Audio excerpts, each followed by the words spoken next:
بسم اللہ الرحمن الرحیم نحمدہ ونصلی ونسلم علی رسولہ الکریم اما بعد۔ ایک بہت اچھا عنوان ہے، حضرت والا رحمۃ اللہ علیہ کی کتاب سے سناتا ہوں، معارف ربانی، رزق کا یقینی دروازہ۔ میرے عزیزوں، ہم میں کون ہے جو نہیں چاہتا کہ آسانی سے حاصل ہونے والی روزی سہولت کے ساتھ جو میسر ہو جائے، عافیت، چین، سکون، عزت، راحت کی زندگی ہو جی، اور سکون قلبی میسر ہو، راحت و آرام ملے اور روزی بھی ملتی رہے۔ یہ وہ آیات قرآنیہ ہیں کہ جن پر بندہ بہت سی مرتبہ بیانات کر چکا اور کرتا رہتا ہے، لیکن بہرحال حضرت والا رحمۃ اللہ علیہ کا انداز، حضرت کے کلمات، باتیں، اس میں ایک نور ہے۔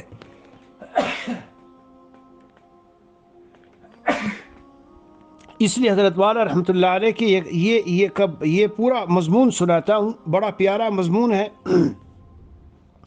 اپنے شیخ کی کتابوں کے ساتھ ایک خاص مناسبت ہونی بھی چاہیے۔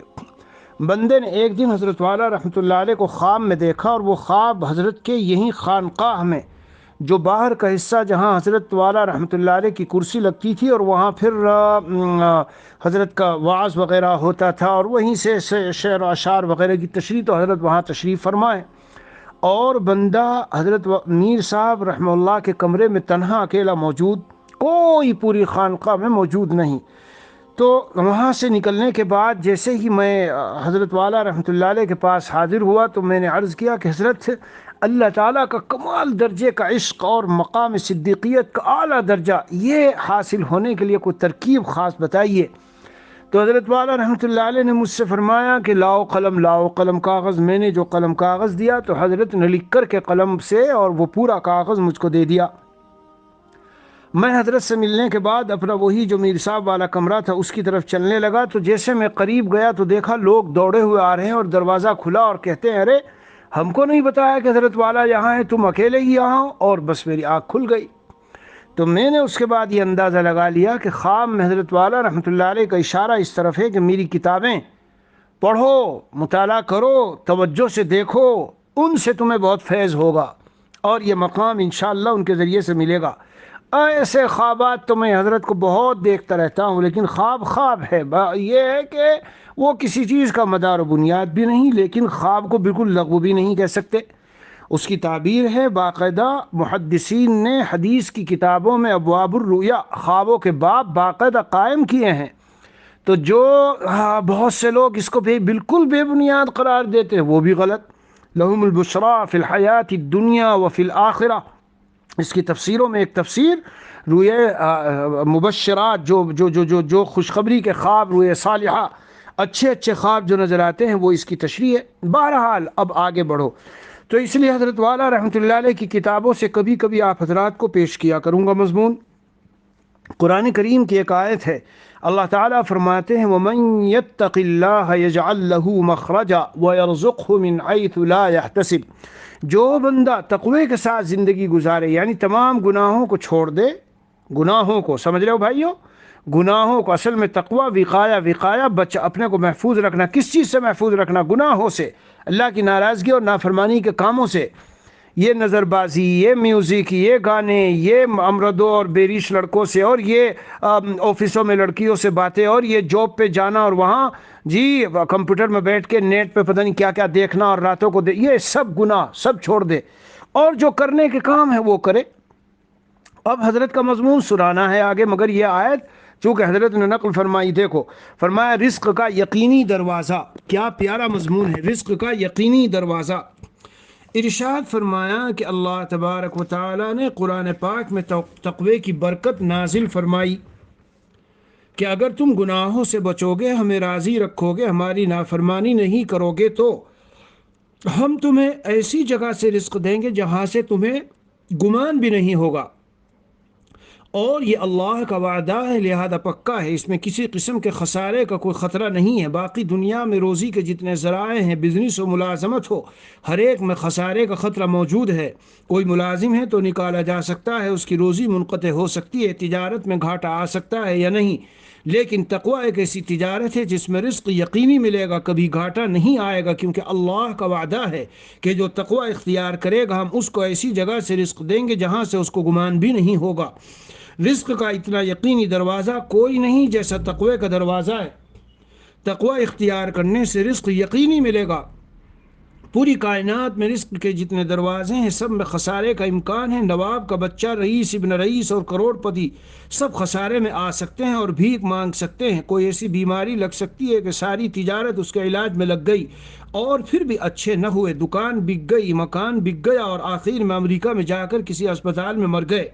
پوری کائنات میں رزق کی یقینی راہ تقوی کے علاوہ کوئی نہیں ہے۔ میرے شیخ و مرشد حضرت مولانا شاہ ابرار الحق صاحب رحمہ اللہ کے درجات کو اللہ تعالیٰ بلند فرمائے، حضرت نے کراچی میں مضمون بیان فرمایا تھا کہ رزق کا یقینی راستہ تقوی ہے۔ جو لا یحتسب بھی ہے کہ رزق بغیر شان و گمان مل جائے، اور ساتھ ساتھ یہ بھی ہے کہ آسانی سے مل جائے، اس کے تمام امور آسان ہو جائیں، جینا آسان ہو جائے اور کہیں بھی اس کو مشکل پیش نہ آئے۔ وَمَن يَتَّقِ اللَّهَ يَجْعَل لَّهُ مِنْ أَمْرِهِ يُسْرًا، حضرت والا فرماتے ہیں متقی کے کاموں میں آسانی کا راز، جو تقوی اختیار کرتا ہے اللہ تعالیٰ اس کے تمام کاموں کو آسان کر دیتے ہیں۔ اب اس کا راز بتانا چاہتا ہوں کہ اللہ تعالیٰ اس کے کاموں کو کیوں آسان کر دیتے ہیں۔ کیونکہ متقی اللہ کا دوست ہوتا ہے، اور دنیا میں بھی آپ دیکھ سکتے ہیں کہ دوست اپنے دوست کی ملاقات کا حریص ہوتا ہے اور حتی الامکان اپنے دوست کی ملاقات کے اسباب و وسائل کی ذمہ داری خود لیتا ہے۔ اگر کبھی مشکل میں پھنستا ہے اور اپنی اس مشکل کی وجہ سے ملاقات کے لیے نہیں آ پاتا تو چاہتا ہے کہ ایسی کیا ترکیب کروں کہ میرا دوست میرے پاس آ جائے۔ دنیا کے دوست تو مجبور بھی ہو سکتے ہیں کہ اپنے دوست کی مشکل دور نہ کر سکے اور ملاقات کے اسباب و وسائل نہ پیدا کر سکیں، لیکن اللہ تو قادر مطلق ہیں۔ جب ان کا دوست مشکل میں پھنسے گا تو اللہ اس کے کام کو آسان فرما کر جلدی سے اس کو اپنی یاد کے لیے اور اپنے قرب سے مشرف کرنے کے لیے اپنے پاس بلا لیتے ہیں۔ سن لو غور سے میرے بھائیو، ہاں بچوں کی شادی کیسے ہوگی، اور یہ کہاں سے آئے گا، اور حج کرنے کہاں سے جاؤں گا، ان کے نکاحوں میں خرچ کہاں سے ہوگا، اور پھر جب یہ بڑے ہوں گے وغیرہ وغیرہ، مکان کہاں سے آئے گا۔ یہ بندہ شرع کر رہا ہے، فرماتے ہیں کیونکہ اگر مشکلات میں پھنسا رہے گا تو نوافل کیسے پڑھے گا، ذکر اللہ کیسے کرے گا۔ لہذا اللہ جسے اپنا دوست بناتے ہیں تو فضلاً و احساناً اس کے کام کو آسان کرنا اپنے ذمہ کر لیتے ہیں۔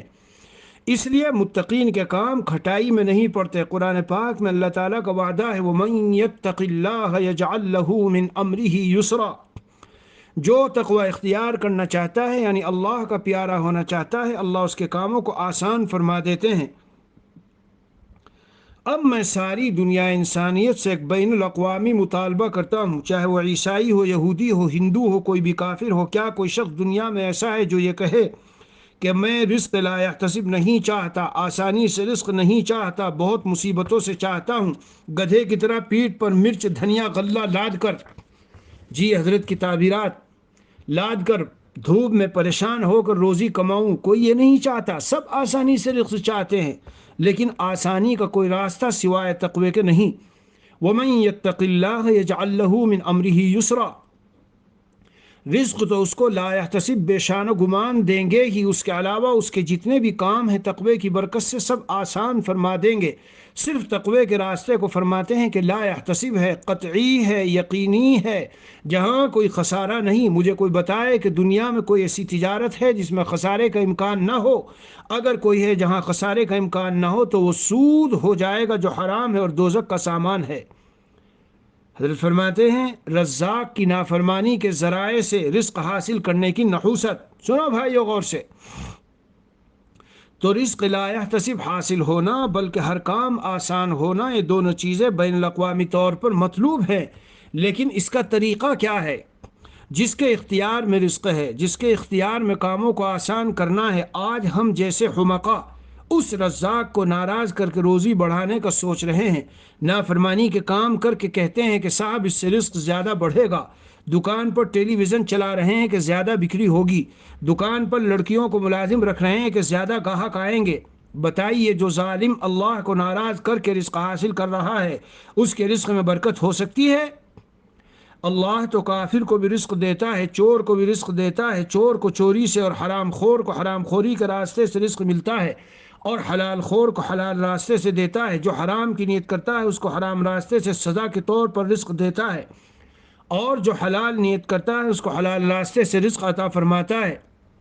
اسی لیے جو اللہ کو ناراض کر کے رزق حاصل کر رہا ہے وہ انتہائی احمق ہے۔ رزق اللہ کے ہاتھ میں ہے، اللہ کو راضی کر کے رزق حاصل کرو، اگر ناراض کر کے حاصل کیا تو وہ رزق برکت والا نہیں ہوگا۔ وہ سب چور ڈاکو لے جائیں، ڈاکٹر لے جائیں، کینسر ہو جائے، ایکسیڈنٹ ہو جائے، غرض جو ہو جائے کم ہے۔ حضرت آگے فرماتے ہیں ہمارے ہاں سمندر کے کنارے رئیسوں کی ایک بستی کلفٹن ہے، وہاں کے ایک سیٹ صاحب نے کہا کہ مجھے نماز روزے کی کیا ضرورت ہے، ساس پشت تک کھانے کے لیے بینک میں پیسہ ہے، میں تو ساری زندگی پلاؤ قورمہ کھاؤں گا۔ ان کے پیٹ میں کینسر ہو گیا، سب غذا بند ہو گئی، جو کا 2 تولا پانی 24 گھنٹے میں ڈاکٹروں کے بورڈ نے تجویز کیا، وہ بھی پیٹ پھاڑ کر نلکی کے ذریعے۔ نتیجہ یہ ہوا کہ 6 مہینے کے بعد مر گئے۔ البتہ مرتے وقت علماء کو بلا کر ہاتھ جوڑ کے معافی مانگی کہ میں نے بہت گستاخیاں کی ہے۔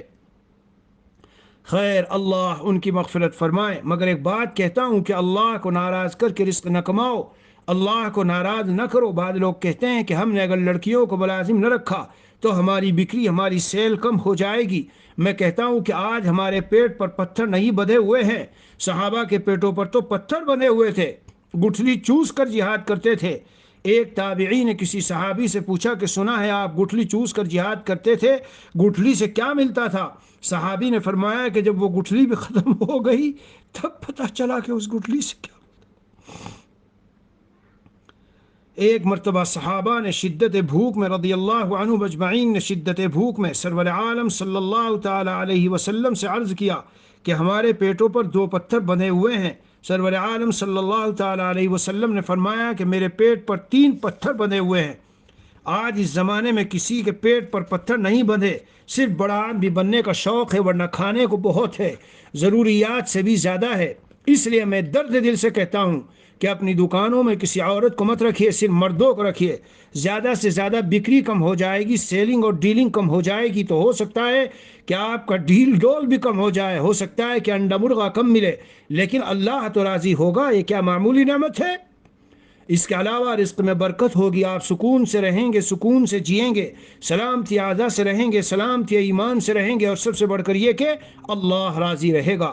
اب آپ فیصلہ کریں کہ اللہ کو ناراض کر کے اللہ کے رزق کو حاصل کرنا اور بڑا آدمی بننا فائدہ مند ہے یا اللہ کو راضی رکھنا فائدہ مند ہے؟ ہائے ہائے میرے عزیزوں، میرے بھائیوں، مضمون تو تقریباً پورا ہوا، اور بھی مزید چیزیں ہیں۔ بہرحال یہ جو تقویٰ ہے، ہاں بس یہ زندگی میں ہو۔ اب ہماری زندگی میں تقویٰ تو ہے نہیں، ذرا سے کچھ تسبیحات وغیرہ اور بزرگوں سے ملنا اور تبلیغ میں جانا کر لیا، لیکن گناہ سارے کے جوں کہ توں۔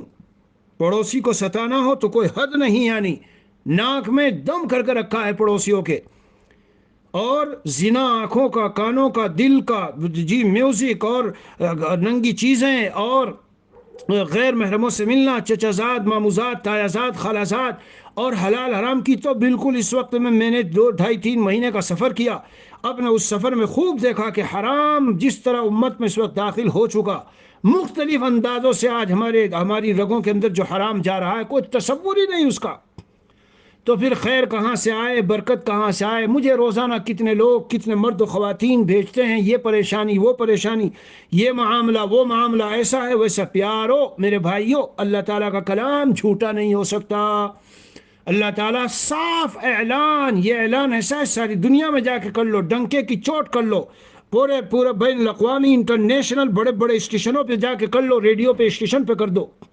کیا اللہ تعالیٰ صاف فرماتے ہیں وَمَن يَتَّقِ اللَّهَ يَجْعَلْ لَهُ مِنْ أَمْرِهِ يُسْرًا۔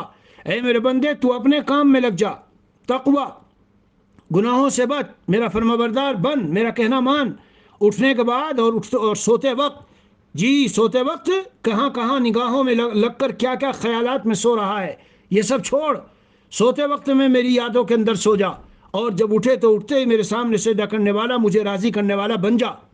یہ تقویٰ جو ہے نا، تقویٰ ہماری زندگی میں نہیں ہے۔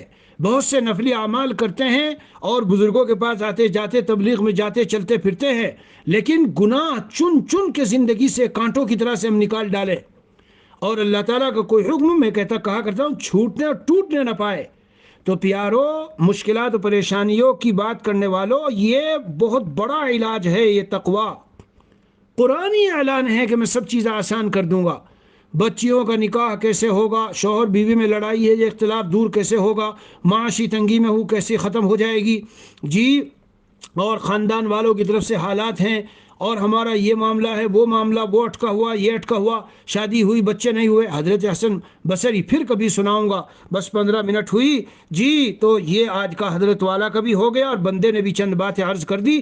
آپ اپنی زندگی کو اس پہ لاؤ، ایک کاغذ پہ لکھ کے لسٹ بناؤ کہ یہ سارے گناہ ہے، اور میرے پاس بنی بنائی لسٹ ہے، میں آپ کو بھیج سکتا ہوں، اسی پر اسی گروپ پر بھیج دوں گا، سارے پڑھو، اور پڑھ کر کے ہاتھ میں لو۔ اور بندے نے جو کتاب تصنیف کی ہے، تالیف کی ہے، چھوٹی سی کتاب پاکٹ سائز، ہم اپنے شب و روز کیسے گزاریں، اس میں کرنے کے کام قدم بقدم اور بچنے کے کام دونوں میں نے ذکر کیے ہیں، کرنے کے کام اور بچنے کے کام دیکھو نا غور سے، یہ ہے تقوی۔ اللہ تعالی ہمیں توفیق دے، وصلی اللہ نبی الکریم وعلی آلہ واصحابہ اجمعین والحمد للہ رب العالمین۔